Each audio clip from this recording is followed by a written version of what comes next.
Video number 8. I'm so happy we're in the B styles already. It took all of 7 videos for us to discuss the A1 and the A2 styles, and in fact, out of the 7 videos, it was the first 6. I mean, it was the 6 of the 7 videos which discussed the A2 style at length, and that was really necessary because the A2 style is really a great discovery. Everybody knows the A1 style already. Everybody can do it even without formal education. But when it comes to the A2 style, we suddenly discovered a secret that the IELTS writing test operates from. And so it was really necessary to pound on the A2 style, including all the evidences that support it in the form of the rewritten essays from past year students who scored Band 7 and Band 7.5. But get ready because the level of complexity is even gonna go higher, and this is marked by even further discoveries that were made that reveal even more abstract argumentative strategies that increase the students' chances of passing even further. That is the subject of video number 8.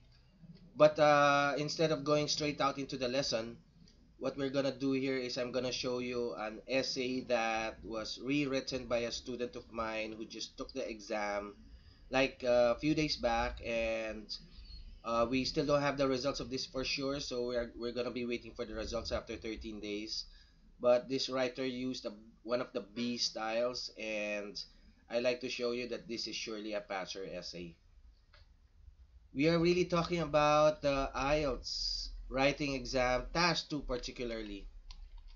And I've never seen a test as pretty as this. This is really a great test. Teaches a lot of great lessons. Lessons that we never really learn in years of education. For those who are new to the IELTS writing test, we're still talking about task 2. It's really all about argumentative writing, wherein you posit a number of arguments in defense of an opinion, and you need to solve the problem using the rules of logic.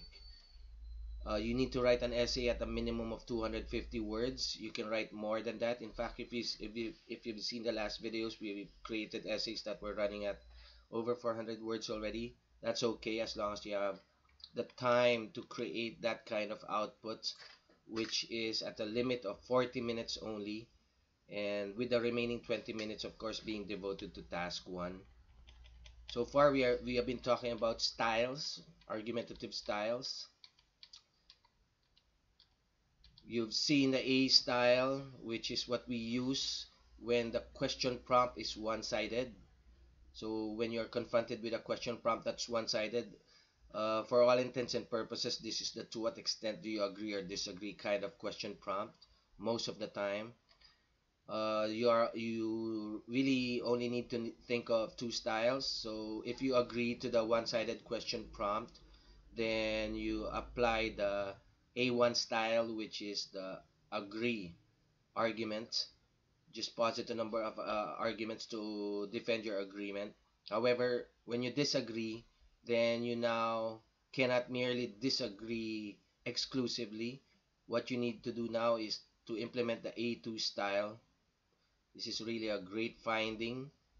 A lot of students pass using the kill style, and the kill involves mentioning the agree argument and then killing the agree arguments consequently, therefore concluding the essay with your opinion on the disagreement. Another variant of the kill style is the kill and bury. So the kill part is where you mention the agree arguments and then you kill it afterwards. And then the bury part is where you proceed to mention your own disagree arguments. So again, for the A styles, the kill and bury is optional. You really do not need to mention the bury arguments. You can if you want to, but it's not really necessary. It's not mandatory because the question prompt actually only mentions the arguments of the agree side, which you are going to kill. The kill and bury style is also applicable for B styles. B styles are now what we call question prompts that have explicitly cited two sides of a particular issue. It's no longer the one-sided question prompt that we've been discussing from A1 up to from video 1 up to video 7. But the difference now is for the A2 style, which is still applicable for the B styles or for crossover styles. The difference is that the kill and bury now becomes mandatory. You cannot just kill the arguments of one side of the issue. I'm sorry about that. You just cannot kill the arguments of one side of the issue, but you will need to mention the other side of the issue as well. So maybe we should say that this is a mandatory kill and bury style for uh, crossover question prompts. So quickly, in a crossover question prompt, when you favor one side over the other side, you need to perform three steps. So the first step is that you mention the arguments of one side, the opposing side of the issue, the side that you do not agree with, and then you kill it afterwards. And then now with the bury part, you now mention the arguments for your side of the issue. And the reason why this becomes mandatory is because these two sides are explicitly mentioned in a question prompt because they are crossover question prompts. We are now supposed to discuss the B1 style, but I thought of doing something very interesting first. This is now going to be the primer of the B1 style, and this is the essay that my student submitted right after this student has taken the IELTS exam. And this is really a practice that I do in my classes. For all my students, I really ask them to rewrite their essay after the exam so that we can actually evaluate the output and make early predictions as to the results of that output. So this was from 2 days back. Some people believe that an organization will become successful if there's good communication between managers and workers. Others, however, believe that there are important factors that make up a successful organization. Discuss both views and give your opinion. So clearly, it's a crossover.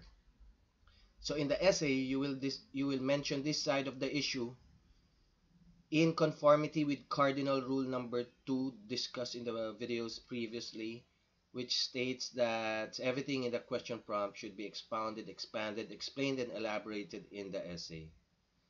And after having discussed that part, you now proceed to discuss the opposing side of the issue in conformity with the same rule, thereby making the question prompt unquestionably a crossover question prompt. But after having discussed both sides, then what you now need to do is to solve this problem. So what IELTS has been doing is IELTS has been throwing you a dilemma for you to solve, and if you are unable to solve this problem involving two sides of an issue, then that is not the band 7. So the problem solving strategies are exactly what we're talking about, the A, B, and C styles. Let me first emphasize the need to bullet, to allot 5 minutes in order to prepare an outline for your essay. And one of the things we need to do is to read the question prompt very carefully. If you see over here, we are talking about organizational structures. So these are companies, corporations, involving a number of people working towards a supposedly a common goal and vision. And as it is in any organization, you will have people who manage and people who do the hard work there. So therefore, you need to explicitly mention these dynamics that are cited in the question proposition. And then now you need to discuss whether, in order to become a successful organization, is good communication a key between managers and workers. So you need to explain that further. What does it mean? What does good communication mean, and why does it result in a successful organization if managers and workers have good open communication between them? After having mentioned that, you can now proceed to the succeeding line of argumentation, wherein you discuss other important factors that make up a successful organization. Remember, you are talking under the confines of an organizational structure over here. So please make sure that the important factors that you cite are related to organizational aspects rather than more personal characteristics or personal concerns. And then after having discussed both, after having bulleted, after having created arguments for both, then remember you're still in the bulleting stage, you're still creating an outline.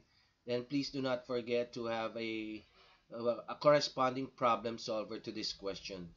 So if you notice the prompt is just merely asking you to discuss both your views and give your opinion, but essentially what the prompt doesn't say is that you should solve this problem, thereby justifying the A, B, and C styles that we are talking about in this series of videos. This is the essay that my student wrote. Quite a good student. This student of mine has written quite a number of essays for practice and goes into the IELTS exam feeling very confident, well trained. So this is the introduction. Organizational dynamics have become a subject of dispute recently. If you listen to the last video, this is what we call the hook statement, and that is something that we will discuss in further detail in a separate video. And then the writer follows this up with a number of people believe that good communication between managers and workers is the key in order for an organization to succeed. However, others argue that there are more essential factors that should be considered for it to become successful. This is now what we call the paraphrase, wherein all the writer did is to rephrase the proposition as stated in the question prompt.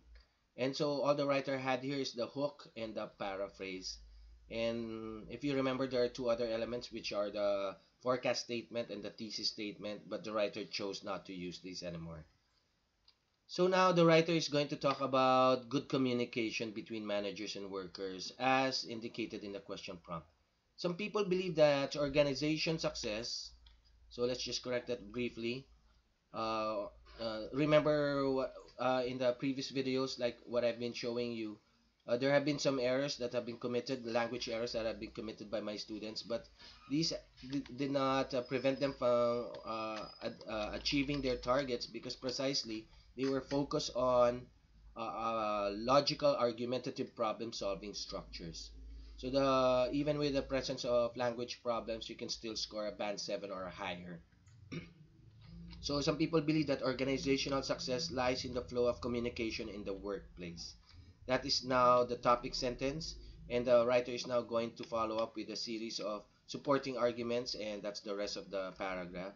This is probably because of their understanding that good communication opens up a number of positive effects, especially in how workers play their role within the organization. A case in point is when somebody has a brilliant idea to improve the systems in place, he or she will not hesitate to share it to the group, as he or she knows that it will be heard. Good communication in the workplace definitely offers a lot more positive impacts, including the one mentioned above.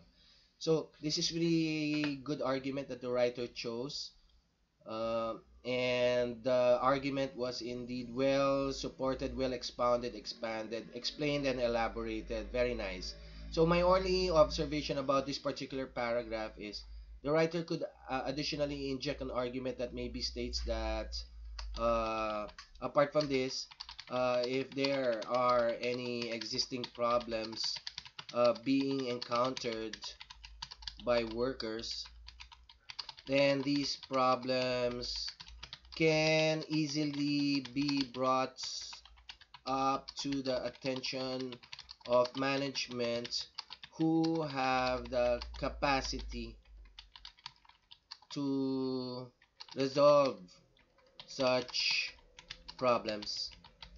This being said, no problems, no, wait, we've been saying problems quite repetitively, so maybe let's use another word. No dilemmas unnecessarily linger that prevent productivity in and results in the workplace. So that's a recommendation I made to the writer, but even without this, the paragraph is good. So this is what we call the topic sentence, and this is now the supporting argument. So that would have been a great bullet as well. But like I said, this one is sufficient as it is. So if you notice for this entire paragraph, what the writer actually did is expound, expand, explain, and elaborate the concept of good communication, what it is and what does it do to an organization. And then the writer did uh, argue based on the framework of managers and workers in an organizational setup. So we are now moving to the second body paragraph where the writer will cite more important factors that make up a successful organization. So, however, others believe there are more essential ways to help an organization achieve success. That is a topic sentence, and we're now going to the supporting arguments. One of these is a positive working environment, and then the writer put in parenthetical remarks that he cannot remember how he exactly expounded this essay. But I'm sure the writer expounded on this well, and this is really a good bullet. The work environment is indeed as important as a good communication between management and labor. And here's the second bullet. Another is by offering a just compensation for the workers and more importantly, giving them physical, emotional, and mental health support. All these will definitely help the frontliners work in their utmost performance. So my only beef with this argument is that it wasn't as fully explained and elaborated, but the bullets are correct as they are. It would have helped if the writer just added a sentence just to push further the idea that this is really gonna help organizational make an organization successful. So the writer now goes into the third body paragraph. Personally, I believe both views are equally essential as to their contribution to the success of an organization. It now rests in the hands of the managers if they are willing to adopt a good communication flow, while all the while maintaining a positive working environment. Let's just add the article over there. Compensating well and taking care of the workers in all aspects. That's really nice. So what the writer was really intending to do is to show that in order to improve the organizational structure or the functions or the efficacy of an organization, so worker concerns must be addressed in all aspects. That in a way kind of explains the physical, emotional, and mental health support. In a way, I would have hoped the writer would have explained it further though. So in conclusion, both views presented valid points as they provide a sound contribution to make up a successful organization. The decision now lies in the hands of the managers whether or not to adopt the recommendations to improve their current system. So as the writer submitted this to me, and I told the writer that yes, you can expect that this is really going to score you a band 7 already. Let me just fit all of that in a frame if that's possible so that you can go back to it and review it accordingly. Okay, we're having problems fitting it in the frame again. This isn't gonna take very long. There. Okay, so that's the first half of the essay. There, you might want to pause the video at this point just to look at all the arguments all over again. And then this is now the second half of the essay. There, over there, from the however part. This is now the crossover. All right, so the however signal the crossover. And then feel free to just pause the video at this point so that you can look at the second part of the essay.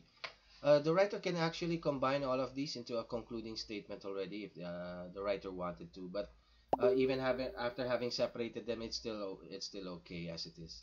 So what I told the writer is the results will come out after 13 days, and I told the writer that you did very well. You surely are well trained, and this is really a product of hard work. And you had good bullets, and you had a good problem solver. You did perform the B1 style really well.